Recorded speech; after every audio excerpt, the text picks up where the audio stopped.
People have asked me, what was it like when I paddled out into that sewage that particular day? I smelled the smell, first of all, the odor, the stench. And so I turned around and I saw this big brown slick approaching me from the creek. The creek was open and it was this brown stuff. I say stuff because it was opaque brown, and the water I was sitting in at the time was clear. I could see the bottom. So this was definitely coming quickly at me, and it was definitely foreign, and it was definitely sewage. And once it surrounded me as I tried to paddle away, it was like egg flour soup, but instead of being clear, this was brown. So when I got home, I showered off as well as I could, and with as hot of a water as I could withstand. And I did my normal routine and went to bed that night. And when I woke up, I had a 103-degree temperature. And that temperature stayed with me for days. I'm talking about close to a week.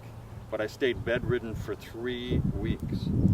And when I finally was able enough to get out of the house, and do my normal routine, it seemed like I was okay.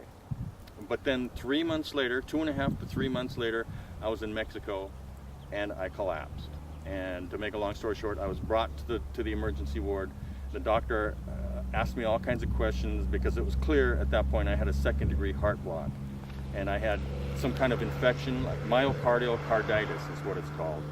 And the doctor asked me if I had had a infection recently. I said, how recently? He says, doesn't matter. Last week, 3 months ago, 4 months ago, 5 months ago. Oh yeah, 3 months ago I got sick. 2.5 to 3 months ago I got really sick. I had a 103-degree temperature. He said, really? Well, why did you have that kind of a temperature? I said, well, I was surfing in polluted water and I got sick the very next day, so that's how I know it was that. He said, what kind of polluted water are you talking about? I said, well, it was fecal bacteria. He says, well, what kind of fecal bacteria? I said, well, human fecal bacteria. I said, coming out of the creek. It happens all the time up there. He says, well, there you go.